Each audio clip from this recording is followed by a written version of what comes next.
Welcome to the Resilience Report, where each week we share the latest on companies engaging in inspirational solutions for our planet and engage with ecopreneurs and lighthouse leaders disrupting their respective industries in pursuit of better, more resilient business. I'm your host, Florence Scott. Thank you for joining me as we dive into this week's report.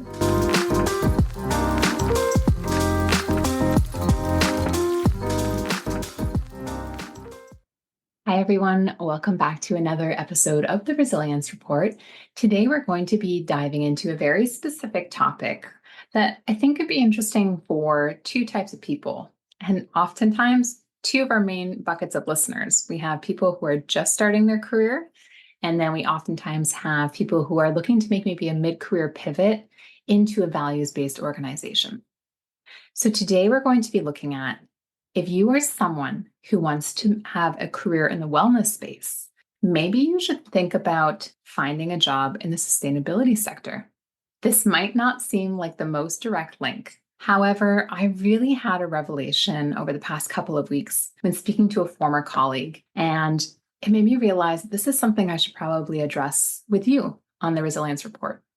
So we were having a conversation and talking about where we ultimately see the rest of our careers playing out. This contact of mine said to me, well, obviously, you'll always be in the environmental space. And well, not wrong. I did respond back to her. I was like, well, sure, but probably over the next 30 years, it will either be the environmental space or maybe the wellness sector. I'm someone who is super passionate about taking care of ourselves so that we can take care of others. And so I love exercise, I love nutrition, I love supplementation, I love all these different kind of hacks. And so I thought, well, maybe one or maybe the other. And then after the conversation, I got thinking, well, maybe I've actually always been working in a combination of the two. And as I was starting to dive into it, I realized that so many jobs within the sustainability space are actually at the root of it also wellness careers. And so today I'm going to dive a little bit more into my findings and why I think these absolutely overlap, and that if you're someone who is just in the job market or thinking of doing a transition, we're really thinking about the wellness space, I really do challenge you to consider a career in sustainability. So to give a little bit of my thesis as to why this makes sense, I'll start it off by just describing how big the wellness sector really is. I had no idea. I had a feeling, this seems to be everywhere in terms of Instagram or podcasts. In 2022, the wellness industry overall was sitting at $5.6 trillion, which is already crazy. But the number for how big that industry is supposed to be in 2027, so we're just talking 5 years later, is to go from 5.6 trillion to $8.5 trillion. To give you a little bit of context, that is 2 times the GDP of Germany. So this is huge. So who's driving all of this demand? If you guessed Gen Z and Millennials, you're absolutely right. Certainly from a consumer standpoint, we know that industries ranging from beauty or health, for example, the Goops of the world, or fitness or nutrition plans. It could also be spas, that sort of thing.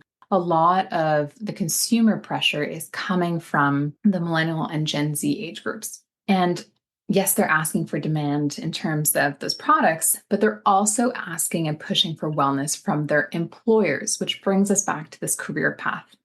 No surprise, we all lived through it.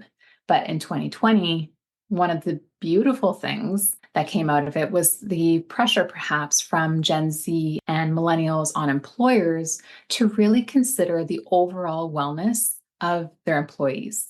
And so this was perhaps more the physical of making sure everything was set up ergonomically, or that, since then that there's this nice opportunity to have social contact. But there's also this huge emphasis on mental well-being. And this is now part of our day-to-day conversations. You're seeing companies really investing in making sure that their employees have an outlet, right resources to take care of their mental health. So you have this huge wellness industry. And we know that the driving force behind it is largely Gen Z and Millennials. These two groups are also pushing another trend tied again with employers, which is the environmental side. So you're going to start seeing this parallel. A recent McKinsey report, again, when I was doing this research, showed that more than 40% of millennials and Gen Zs would actually or have already leave a job because the company was not living up to their ESG expectations. Even more so, when these two groups are even just considering careers, 75% are looking at the environmental impact of these organizations. So you have these two groups who are absolutely pushing for both wellness and the environmental side. So it's starting to seem like it's no coincidence that these two kind of themes are overlapping. So you might be asking yourself, well, I'm not in either of these groups. Why should I really care about this episode? Well, the reality is that by next year, these two groups are actually going to make up 30% of the global workforce. So whether you're part of these groups or you're not, it is definitely going to shape a lot of our conversations as employers and as colleagues to just understand that these two areas are super important. So we talked about the size of the industry. We talked about these two groups really influencing both wellness and the environmental space. And now a really interesting overlap between these two areas of wellness and environment that came up when I was doing the research that I thought, well, yes, this makes a ton of sense.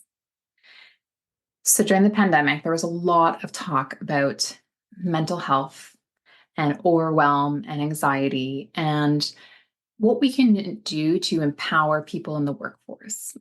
Study after study after study has shown that the moment we feel we have some sort of agency or impact in the face of a stressful situation, that already has a positive impact on our mental health, which is why I think it is so important for people who care about these two topics to work in the sustainability space. For myself, certainly I have deep moments of anxiety when I see the extreme weather patterns sweeping across the world. Wildfires that we had in the summer of 2023 in Canada were devastating. Going outside and having an orange sky for 3 days, or just seeing the different storms impacting loved ones, can really take its toll. But the thing that gets me through it, and I think the thing that can help a lot of people get through these situations, is knowing when you dedicate your career to sustainability, that you do have an impact and you do have agency. And so when I'm feeling stressed, I at least get to realize that every day I get to wake up and have a positive impact on the environmental space. And that really does turn it around for me. I can think I'm dedicating all of my love and energy and passion within my professional hours to this cause, that it can really shift things for me. So again, I think that this plays these two different areas really well together. So finally, to kind of take it all home, the real aha moment for me was when I was having this conversation and doing my research. I realized that I've been working for about 15, 16 years, and 10 or 11 years of those I've been working in the sustainability space. And those have primarily been in renewable energy and smart buildings.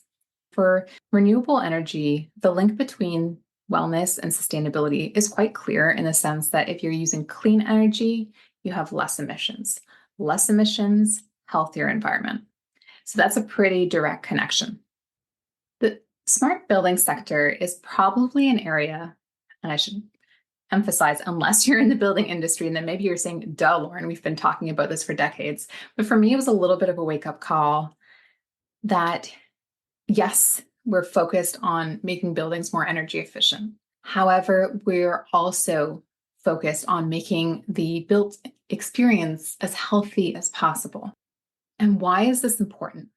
Because so much of the wellness industry is really just a little moment in time. So it might be a 1 hour workout.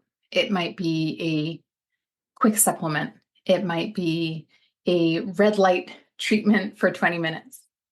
However, we spend 90% of our time indoors. So the quality of that experience has a huge impact on our wellness. 2020 certainly showed us and highlighted the impact of indoor air quality. and really emphasizing how we can take care of that and take care of those within the built space, whether they're students or patients or seniors, or you and I. But there might also be other areas that you haven't thought about, for example, lighting. There are a lot of studies, for example, that show if you are working within a warehouse with no access to windows, that can have a big impact on your circadian rhythm and overall health.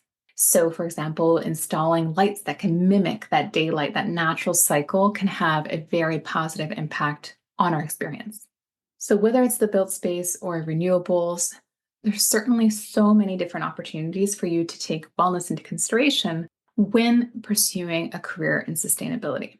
I sincerely hope that if we have even just one listener who is thinking about joining the wellness sector or industry, like myself, was thinking that could be a one-day career, that you think about really pursuing a career that overlaps into sustainability, because the two really do go hand in hand.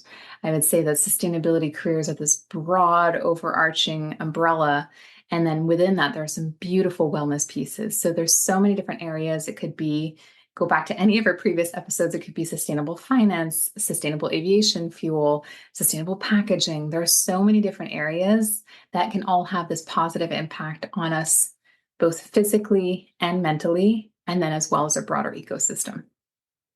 If you have any other topics like this that pop up that you would like me to cover, whether it's for careers or just overall sustainability, do let me know down in the comments if you're watching this on YouTube, or you can always send me a message if you're listening to this through any of your podcast platforms, and I'd be happy to get back to you there. You can also find me on social media, both LinkedIn and Instagram, both at The Resilience Report, where you can also send me a message, and I'd be happy to get back to you there. Please do like and subscribe to this channel. I love bringing this to you. And the more that you can let me know if this is working for you, then I can adjust accordingly and help share some of these messages as it comes to me through random conversations or through some of our beautiful conversations that we have with our guests. So with that, I'll see you next time.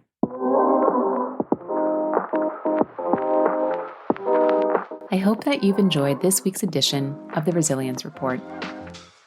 If you would like to hear and see more, be sure to check out at The Resilience Report on YouTube, Instagram, and LinkedIn.